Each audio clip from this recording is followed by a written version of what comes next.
So today I'm going to be responding to your comments because I don't know what else to film for a video because I'm depressed and burnt out and don't have the energy or inspiration to even exist. Feeling ugly and disgusting, hating my life, hating what I look like. You know, all the good, great things, but hopefully I'm supposed to be moving soon if that goes through. Anyways, if this is your first video here, I don't know why, but hi, I'm Jordan Sparks. No, not the American Idol singer. But let's answer your questions. So the first one is from Professional Dumbass, and they say, why is this in my recommendations? And I would say, it probably wasn't. You went out of your way to find me because you were called to do so. The next comment is from Azriel Valant. And they says, what bro, are you normal? Obviously not. Okay, next question is from Choose Life, and they say, what? Yeah, that's my question as well. Next is from Acorn. They say, did I just watch someone's uncle throw it back? Has 6 likes. Somebody else said, yeah, you just did, bro. And I would say yes, but I'm not actually anybody's uncle, so. Ryan Blackhawk says EDS, and this is on a video where I was doing this. And I would say probably yes. EDS is Ehlers-Danlos syndrome, and it's like a connective tissue disorder that makes some people elastoman. Next question is a vape. So I found this blue thing when I was walking the other day on my walk, and it was like this giant blue thing, and I thought it was probably a vape, but it didn't look like it would be disposable since it was so big, and if it is, that's horrendous for the planet, I'm assuming. But yeah, that's what that was about. I think it was a vape too. Mia.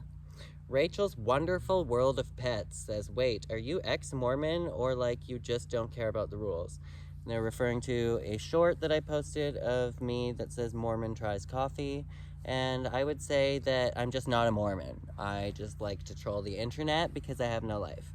So the next question is from Roblox Girl, and they say, why are you going to wax your hair if you can just shave your hair?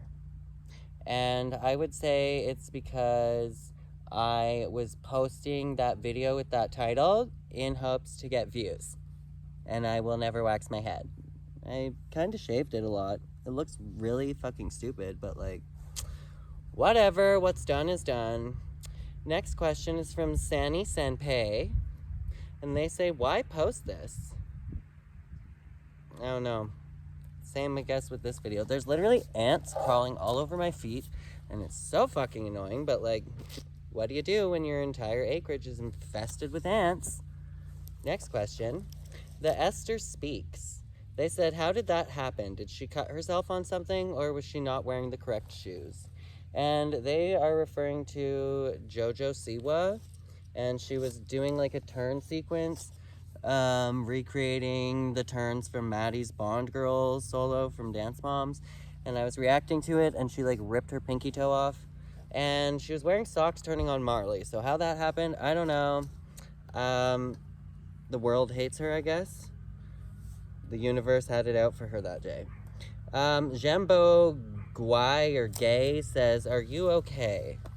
And I would say no. I'm also going to just leave this spot right now because I cannot deal with how many ants are crawling up my legs and crawling up my pants. Oh, hi, Tash. Are you a good girl? Mr. Chu, are you a barkerina? Are you barking your face off? Oh my goodness. You are a barkerellerina. Okay. Wow, it's really bright here. Well, probably not going to stay in this location for long. But yes, am I okay? No. Leah Gagnon says, bro, who's letting their uncle on TikTok? Okay, is this like the new Gen Z like version of an insult? Do you think it's like an insult to call somebody an uncle? Is this like an age insult or something? Like, I think if I were an uncle, that'd be great. I've had 4 brothers. I only have 3 left. But none of them seem to want kids. My one brother's girlfriend is transgender, so if they're having kids, they will need to adopt or have a surrogate. My other brother, my oldest brother, has no interest in children, and he's been with his girlfriend for like, I think 824 years. I'm not positive, but it's somewhere in that range. So the next question is from Bober, and they say, oh my god, how do I unsee this? And I would recommend removing your brainstem maybe, or getting a frontal lobotomy, but I'm not sure if the lobotomy will actually work effectively to get rid of your wonderful memories of me. So the next question is from Ricardo Martinez, and they say, how do you have 64,000 subs if you only for real 100 or less views on posts from not even a month ago? This post is from 2 days ago, so I'm not sure, but I probably have tons of videos from months ago that have like no views on them, and that's because nobody likes me. Okay, next is from Habibi Kebab the Third. Jesus. They said, and how much meth? And I would say 0. I'd never even seen meth before, so unless I was eating it by accident in my breakfast cereal, I don't know what to tell you.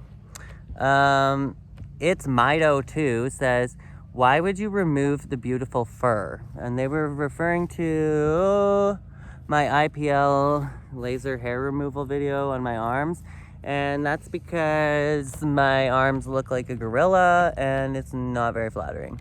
So the next question says, that's not a question. My mother, is this game, and dad, is there where you were? Quick question. What? Kyle says, holy shit, why would you post something this embarrassing? Well, I don't think there's any part of my life that's not embarrassing. So if I'm gonna post something, it's gonna be embarrassing. So, oh well. Hi, kitty. Oh, hi. The next question is from JFlow, and they says, am I a newfie? Then how will the government get their cut of the money? And they're referring to if drugs were legal. I think if drugs were legal, then the government would get their cut of the money, because that's why the government legalizes anything, is so they can tax it, and then they get their money. Jack Lynn says, did she have to pass away on my birthday? But anyways, God save the queen. And I think she did have to pass away on your birthday. And I'm pretty sure she thought she was like doing you a favor, but I don't know. The next question is from Dream, and they said, what the fuck is this hypothetical about what happens when the queen dies? And no, it's not hypothetical. The queen is dead. I don't know if you've been sleeping under a rock, or a few of them, but anyways, next question is from Allie D, and she says, hey Jordan, I hope you're doing well. I mean, there's an orange cat sitting on my lap, and he's extra pretty. I don't know where he came from or who he belongs to, but like, he's beautiful. They say, I was wondering if you would consider reacting to a new dance video. I know you don't really do that anymore, but I thought I would ask in case you were interested. Casey Rice just choreographed a train wreck, and it's so beautiful. Also, Giannina took Casey's class. So she has a solo doing the choreography too. I've cried every time I've watched it. I feel like you would love it. Also, if you don't react to it, I at least recommend checking it out on your own time. I could.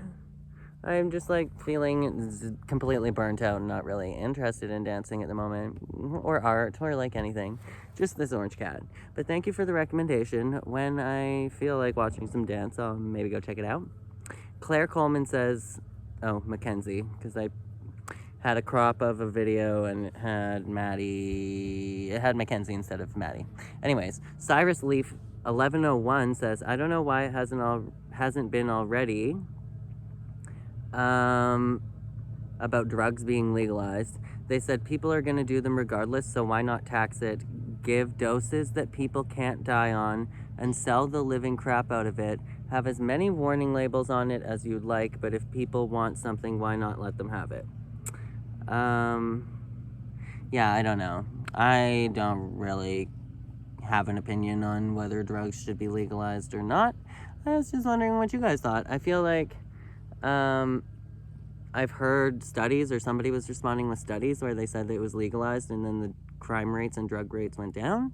So no, maybe that would be good, but I don't know. I'm not interested in any drugs or politics, so I'm not really sure how that would benefit the world. Roman Netch says, who shaved your neck? And they were referring to me giving myself a haircut. And I did, because I always do, because I always end up cutting my hair by myself, because I don't trust anyone, and I am cheap. Next question.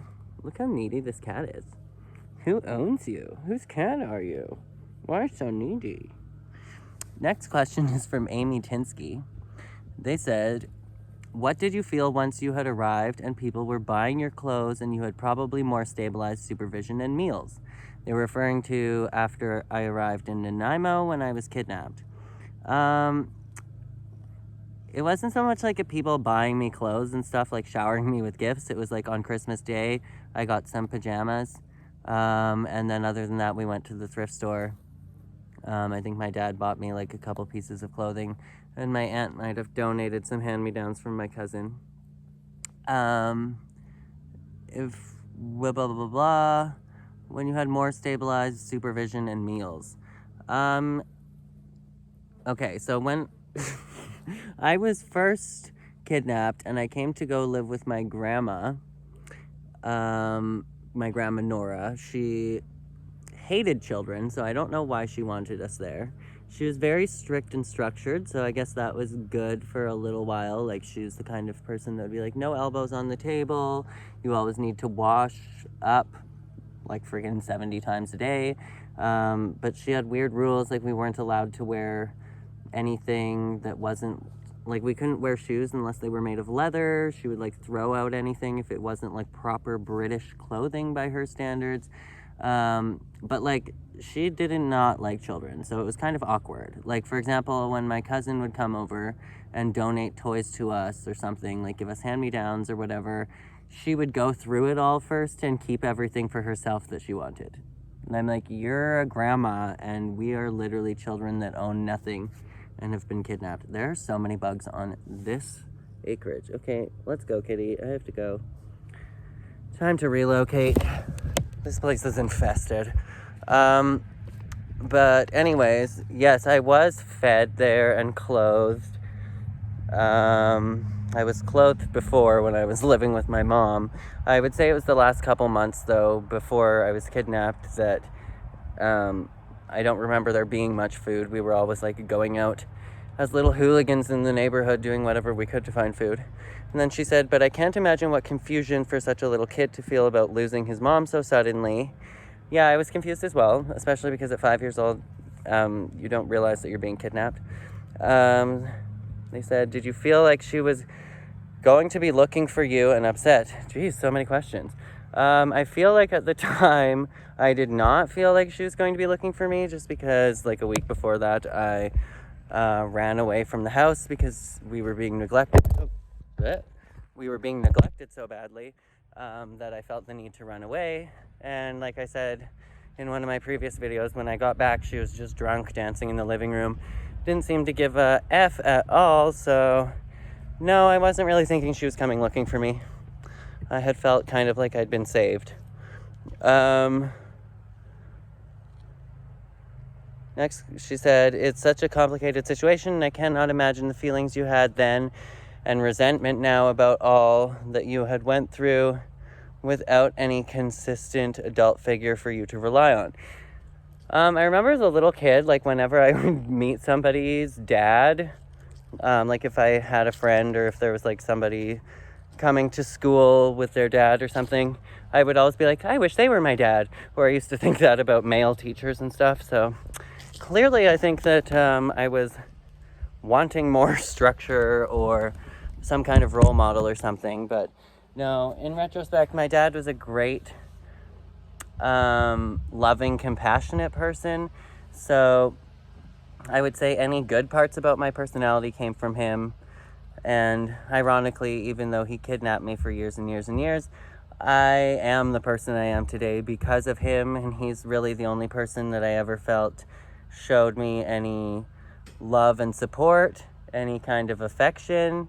My mom's not a very loving, supportive, affectionate person. Anytime I've asked her for guidance or anything in my life, it's reciprocated with nothing. I remember even after I was returned from being kidnapped that I felt very confused because I'd say things like, I'd go to a friend's house and I'd be like, okay, I love you, Mom. And she'd be like, bye. And as a child, I'm like, okay, something's weird about that. It should be the parent that's saying this. And definitely reciprocating it when the child brings it up. So that's how I felt traumatized as a child by her. My dad was always super proud of me right up until the day that he died. The last message he sent me was about how proud of me he was and stuff like that. So yeah, I never received anything like that from my mom or my stepdad. My stepdad has never been proud of anything I've done. I think my mom's maybe told me she's proud of me once or twice in my life. Then they said all of the resentment and stuff. I don't really have any resentment towards my kidnapping or my childhood or anything. I just feel like everything kind of happened for a reason in that regard. I have resentment for what happened after I was returned and once I had to live in an incredibly abusive situation that I've never really been able to fully escape because they are still a member of this family. Okay. What else? Imagine the feelings, resentment. Did you get closer to your brothers at that time? And did you feel the lack of adults to rely on consistently? So I was really, really close to my brother Bryden while we were kidnapped. We were pretty much best friends right up until the last couple of years. When he was going into his teen years, we kind of went our separate ways a little bit more. We always fought ruthlessly, but we were really good friends when we were little. And then after we were returned from being kidnapped, Bryden kind of went and became good friends with my brother Alex again and hung out with all of my cousins. And then my two little brothers, my youngest brother had just been born after I returned, and then my other brother was 5. And no, I kind of felt entirely estranged from all of them after I was returned and had no relationship really with any of them. So now that I'm older, I have a better relationship with my two younger brothers, and I try to keep in contact with my older brother, but there's not much of any contact there regardless of the effort. Either way, so I don't know. Nobody else in my family is really social and talkative. It's like talking to a rock. They said, how did that impact who you are as an adult and also your view of your dad's family and your mom and her side? So I feel like I was always back and forth with the manipulation and the gaslighting and the brainwashing from both of my parents, or all three of them, depending on where I was, which parent I was with, and they have very, very opposing views and perspectives of what happened, and one considers themselves a total victim of this situation, and one considered themselves a hero. And I don't know, I like to remain unbiased in the situation. I can see it from both perspectives, but I just think of it as can anybody acknowledge that the children were the real victims, that they were the ones that were ripped apart from their lives? Other than that, I feel like because of having all of this kind of childhood and trauma really early in life, that I've always been extremely open-minded to other people and their stories because of it. I don't really judge anybody for anything or their life choices or who they are or what their background is, where they came from, where they went, none of that kind of thing. But I do definitely have trust issues and have